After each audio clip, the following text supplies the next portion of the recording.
and a very warm welcome. You are watching Janata Television and this is the English Bulletin with me, Anastha Acharya. The top stories first. KP Sharma Oli re-elected as chairman of CP and UML for another term. Newly elected Central Committee holds first meeting in Sauraha.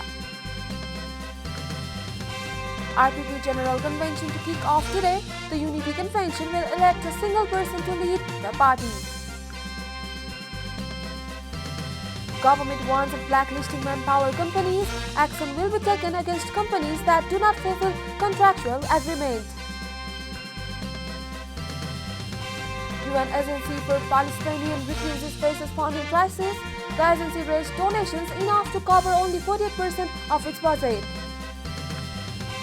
And Leeds United snatch a late win over Crystal Palace. Rafinha scores initial time winner from the penalty spot.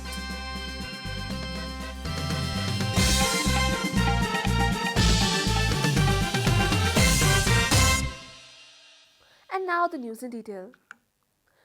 The newly elected Central Working Committee of the CP and UML has held its first meeting in Sauraha on Tuesday. The new committee, led by KP Sharma Oli, was elected by the 10th General Convention of the party, which concluded yesterday. The General Convention held in Chitwan re-elected Oli as the party's chairman for another term. Out of 2,096 votes cast during the election, Oli had garnered 1,840 votes to defeat his sole rival Vim Rawal with a huge margin, informed the party's Central Election Commission. There were 2,153 representatives for the party's mega event that kicked off on November 26. Yesterday's meeting thanked the party rank and file for extending cooperation in organizing the General Convention. Newly elected party chair Oli on the occasion directed the party rank and file to work with dedication to secure victory in all three tiers of upcoming election. Oli said that the party's Central Committee meeting will be held on Saturday, while the Central Committee meeting scheduled for December 11 and 12 will select local committees and Politburo members. The General Convention of Rashtriya Prajatantra Party is all set to kick off in the capital today. The General Convention, scheduled for December 1 to 3, will be formally inaugurated later today. The party currently has three presidents. The right-wing party is led by Kamal Thapa, Paspati Samsir Rana and Dr. Prakash Chandra Lohani. After this convention, the party will be led by the single president. The party has termed this General Convention as Unity Convention. RPP leader Mohan Shrestha informed that the party has completed all preparations for the convention. So far, Kamal Thapa and Rajendra Lingden have filed candidacy for the position of party president. Rashtriya Prajatantra Party President Prakash Chandra Lohani has stressed on the need of youth leadership ahead of the party's General Convention. In a press meet organized yesterday, he pledged to support Rajendra Lingden as the presidential candidate during the party's General Convention and wished to hand over the leadership to the new generation. According to Lohani, most of the General Convention representatives elected from across the country aspire to see youth leadership in the party. Realizing the sentiments of the mass, Lohani said he decided to support Lingden as the candidate for the party president. He took time to urge other two party presidents, Paspati Samsir Rana and Kamal Thapa, to pass on the leadership to the new generation and to take up the role of the party's guardians. The party is holding its General Convention in Kathmandu from December 1 to 3 for the first time after its unification with the Rashtriya Prajatantra Party, unified around 2 years ago. The infection rate of HIV/AIDS has gradually decreased in the country according to a comparative study carried out after the analysis of 10 years data. Director of the National Center of AIDS and STD Control, Dr. Sudha Devkota, said the information during the interaction held on the eve of the World AIDS Day. According to Dr. Devkota, the infection rate of the HIV/AIDS has decreased by 63%. The program was organized in the lead up to 34th World AIDS Day. This is being marked on December 1 with the theme of Inequalities in AIDS. On the occasion, it was said that the number of children having with HIV/AIDS was 215 in 2010, while the number was reduced to 80 in 2020. Likewise, a total of 1,430 people had succumbed to the HIV/AIDS a decade ago, while a fatality was reduced to 636 in 2020. In 2020, altogether 2,061 new cases were detected, while the number of new cases was limited to 754 last year.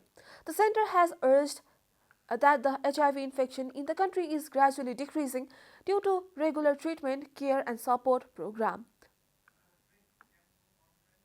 This is Janata Bulletin. We'll be right back after a short break.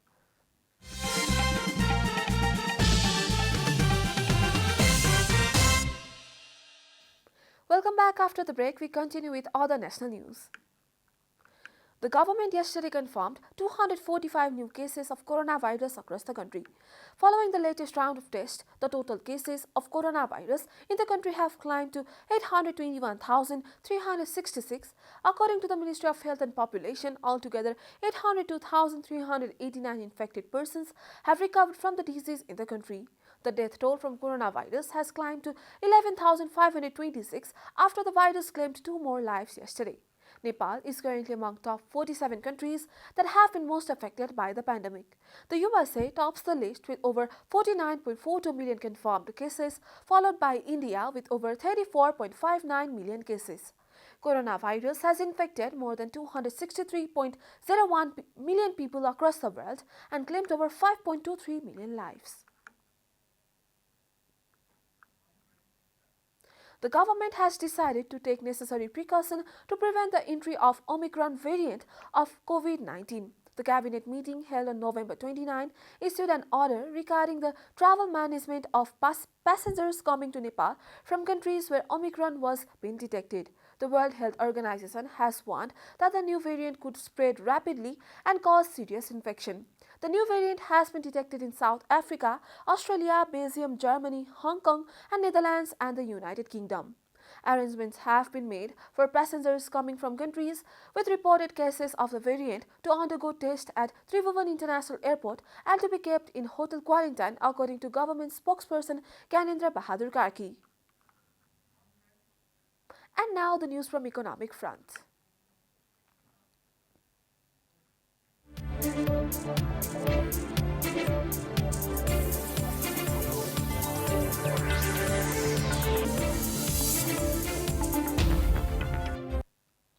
The government has started seeking solutions to the problems faced by the Nepali migrants workers who opt for foreign employment. A report. Minister for Labour, Employment and Social Security, Krishna Kumar Shrestha, has started discussions with stakeholders in order to improve the labour sector. He recently held discussions with return workers in this regard. On the occasion, Nepali migrant workers complained about anomalies in foreign employment such as cheating right from the beginning of the process of foreign employment until their return and not getting the service and facilities as determined by the government. They urged the government to create employment opportunities for the country and to rehabilitate the returned youths. Returning migrants said that they did not get their salary while returning home after losing job due to coronavirus pandemic. They also said that they faced problems in foreign countries due to lack of skills and were not provided with benefits on par with workers of other countries. After hearing the plights of Nepali migrant workers, Minister Shrestha said that the company is not providing services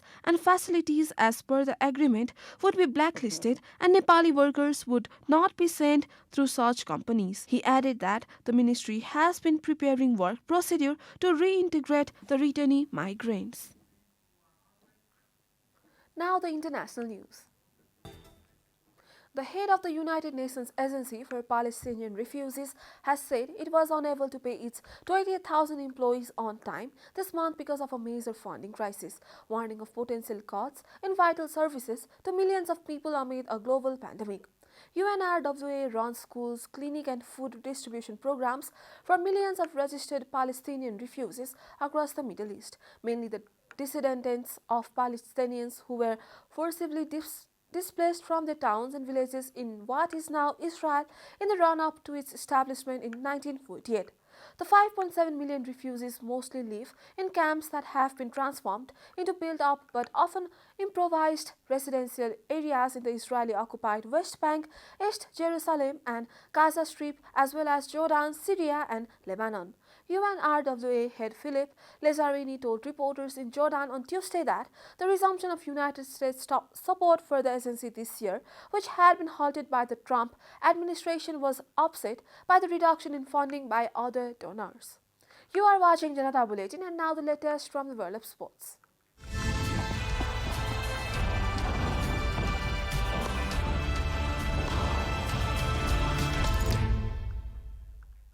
Leeds United snatched a late win over Crystal Palace thanks to an injury time penalty from Rafinha.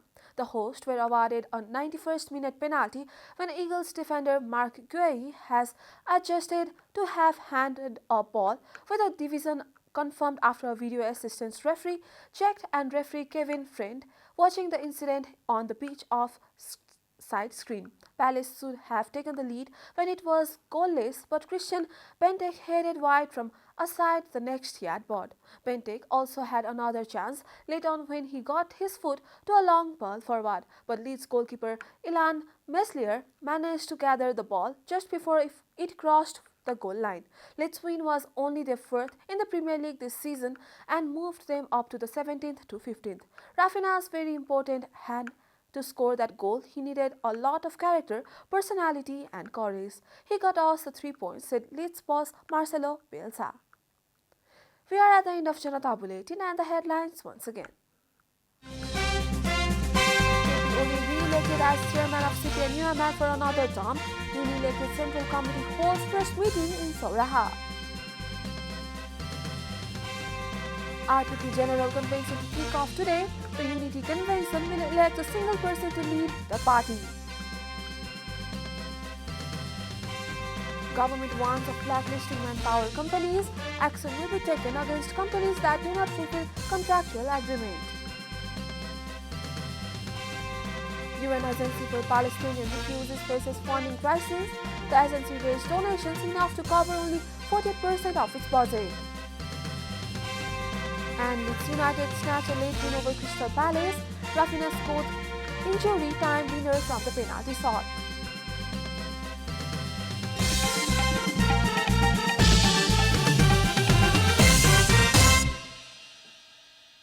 And that's all from the English News Desk for today. You can follow Janata Television and our programs on various social media platforms, including on our website janatasamachar.com.